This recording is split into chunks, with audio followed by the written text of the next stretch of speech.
Hall of Fame.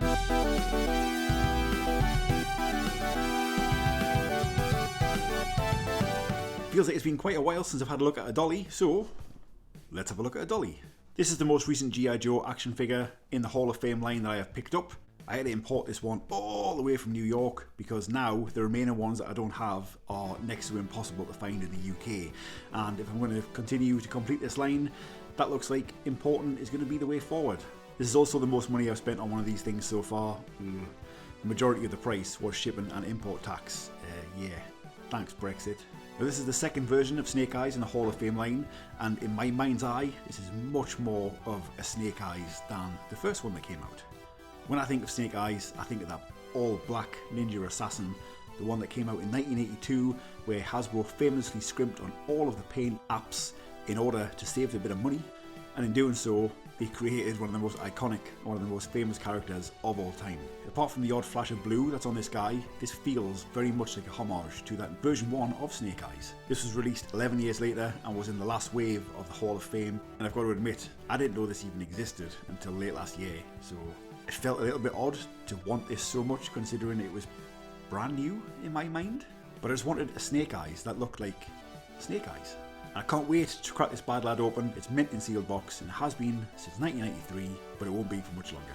Quick look at the back of the box. I can see some of the figures that I don't have that, like I mentioned, I can't find here in the UK, which sucks. You've got Combat Camo Duke, Combat Camo Roadblock, which I'm dying to get my hands on, Flint, and this one I'm not that fussed about because I've got the first version of Rock and Roll and I think this one just has a different colour top. There's also Major Blood, which I picked up recently, the Rhino, which I have the British version of, and some of the snazzy suits you can buy to dress your dollies up, or that you could buy. You still can buy. eBay's awesome.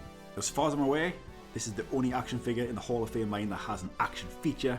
He's got a karate chop in hand. I can't wait to hit myself on the dick with that and stuff later on. It's going to be amazing. Happy Valentine's Day. Wow. So on the inside of this, there was a pamphlet from 1993 featuring some other figures that were available at the time. G.I. Joe Battle Corps, some 30th anniversary G.I. Joe vehicles, and the G.I. Joe Star Brigade stuff. I love these old catalogues that used to come with figures. But the other side is even more interesting. The Street Fighter 2 line, there's not even any product shots, it's just like illustrations with the figures. Well, they didn't look anything like that really. There's a better look at them. Yeah, the Street Fighter 2 G.I. Joe line, which is all repaints and retools of existing G.I. Joe stuff. I remember having Blanca and Zangief as a kid. Wish I still had those. And then a mad little advert for the G.I. Joe Hall of Fame. The red Rock and Roll, which I don't think ever came out. Yeah, a version 1 Snake Eyes illustration, which confirms my theory that this was meant to be version 1. Wow, so cool. Oh, look, I can join the official G.I. Joe fan club. Fucking sweet.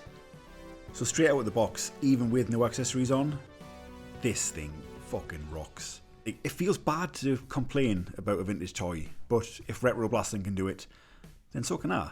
Like, I really wish that blue belt was black, so he'd be all black, and I wish his gauntlets were black, but I get why they added some colour. I really do, and it's not that bad. God damn. Perfect timing. That's the other thing I was going to complain about. I wish these all came with those stands, because some of them don't like standing up, and I think it's only Series 1 and a few of Series 2 that come with stands. It's bizarre. Let's pop open his accessories and have a spy at them. It comes with 2 silver grenades. I feel like I'm going to whinge again, which is wrong, but I kind of wish those eye holes weren't there, so it was just an all black face. But despite that, this is going to make him look so badass. Look at that. It's a custom katana. This is in gold, unlike all the other ones I have, which are silver. Very bougie. I'm not sure if you remember the video I did on the first Snake Eyes. He came with a massive, hugely oversized electronic, almost Uzi. This is way more like a just traditional Uzi. I love this a lot. On the back of the box, this is described as his G.I. Joe Mach 10 machine gun, and look at this, look at this. It's got a fold-in stock. Super sexy. It's got like a twin blade prong almost thing, knife thing. Stabby stabby. And his 2 blue wrist gauntlets. Let's hope the elastic hasn't died on those, because this could suck if so. And the Pledge of Allegiance G.I. Joe Real American Hero Operations Manual, which features history of G.I. Joe. All of the awesome articulation and battle positions that you can put Snake Eyes in. Oh yeah. I love the detailing on that armour. It's so very, very cool. Front and back, all the straps. These pockets actually open. There's nothing, I mean, he doesn't come with anything that fits in there. But the fact that they open is a super sweet touch. And just like the first Snake Eyes, he's got that scar above his eye. The grenades pop into his ninja vest here. Bit of the old knife storage. And this holster's already applied, so I can't put it the wrong way around. Oh, look at the stress mark on that. Oh, yikes, yikes, yikes, yikes. That's the thing with vintage rubber bits. These things can be so fragile. I managed to get that off without causing a calamity, which is great because I would have cried. Close that back up on that fragile looking rubber bit. Yeah, that'll do me. Let's pop these gauntlets on. Thankfully the elastic is in great condition on those. And now for the part that I've been most excited for. Oh yeah. Oh yeah. It would have been nice to have some katana storage on the back, but I guess you can just hold it instead. So here he is all geared up. Grenades on, sword in hand, gauntlets on, knife and gun strapped to his legs. This is unreal. I absolutely adore this real karate action arm, which I haven't even tried yet. I'll have to do that next. Karate Choppin Snake Eyes from the G.I. Joe Hall of Fame line. 12-inch Army Man dolly. It's just beautiful. It's absolutely beautiful. Wish I knew which store this originally came from, because it was reduced from $24.99 to $9.99. So these might not have sold that well back in the original date of release. Wow. Which arm moves? Let's have a look. Looks like it is his right arm. So let's have a spy at this. Lift it up.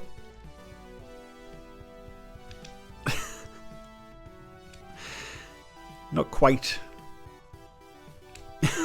That's a little bit lame, but yeah, never mind. It's very old. That's awesome. Yeah, despite the fact that I paid double the original budget I had in mind for each of these figures, so happy with this. So happy with this. This is just bloody lovely. Would it have been better with a black belt and black gauntlets? Maybe. Would it have been better if you couldn't see the flesh tone eyes? Probably. But I think that's in keeping with this line. It's just so bizarre, and some of the choices they made on some of the figures and some of their attires just doesn't make a whole lot of sense. I mean, imagine if those eyes were blacked out. That would have looked fantastic. But it's wrong to be upset over a figure that was released in 1983. And now that I've got it, I'm buzzing. Look at him, man. Ninja Assassin. And of course, I don't feel like this video will be complete without a comparison between the first version that came out, the figure based off version 4 of Snake Eyes. And it's made me realise that this Karate Choppin Snake Eyes doesn't have dog tags. That's very, very odd. So I checked the manual again, and the manual said that he had dog tags, so I undressed him, and the dog tags were there. Totally hidden under his clothes, which is an odd packing choice, but thank God for that, eh? Like, there was a moment where I thought I had a sealed figure that was incomplete. And I was stressed. Yeah, Snake Eyes versus Snake Eyes. I know which one I prefer, but I'm glad that I'm at a stage where I can accept the version 4 Snake Eyes as Snake Eyes just as much as the other one. But let's face it, the black one's better in it. Yeah. Combat camo